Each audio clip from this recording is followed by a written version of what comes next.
अमीर बालाज कत्ल case investigation wing की बनाई गई जॉइंट इन्वेस्टिगेशन टीम खत्म कर दी गई। कत्ल केस की तफ्तीश सीसीडी के हवाले कर दी गई है। थाना चुंग में दर्ज एफआईआर की फाइल सीसीडी के सपोर्ट कर दी गई। इसी पर बात करेंगे।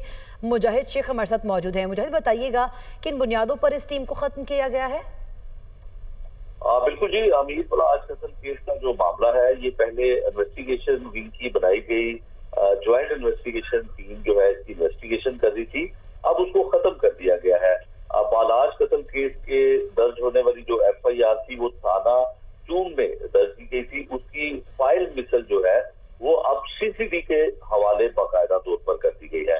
बालाज कत्ल केस की अब मुकम्मल तफ्तीश जो है वो सीसीडी के सुपुर्द है। बालाज कत्ल केस का मरकजी मुलजिम मुजफ्फर शाह जो मौके पर गोली लगने से मौके पर ही दम तोड़ गया था, ये भी तफ्तीश में लिखा गया है।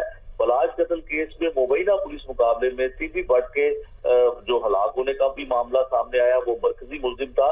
बालाज कत्ल केस का वाहिद मुलजिम गोगी भट्ट है जो पुलिस को यानी कि सीसीडी को मतलूब है। बालाज कत्ल केस के लिए बनाई गई एसआईटी जिसको ज्वाइंट इन्वेस्टिगेशन टीम का नाम दिया गया था, उसमें सीपी भट्ट और गोगी भट्ट को गुनेगार लिखा गया था। अब इसका वाहिद मरकजी मुलजिम जो पुलिस की तफ्तीश में गुनेगार है वो गोगी भट्ट है, जो रुपोश है। पुलिस के मुताबिक वो लापता है, उसको गिरफ्तार करने के लिए छापे भी मारे जा रहे हैं, लेकिन वो अब पुलिस को मतलूब है और इसकी बाकायदा जो इन्वेस्टिगेशन और तफ्तीश है वो फाइल मिसल सीसीडी के हवाले कर दी गई है। ठीक हो गया है। अभी इन्वेस्टिगेशन मजीद की जा रही है और सीसीडी के सपोर्ट फाइल को कर दिया गया है। गोगी भट्ट की के लिए जो है वो मतलूब है पुलिस को। मुजाहिद शेख आगाह कर रहे थे, आपका बहुत शुक्रिया।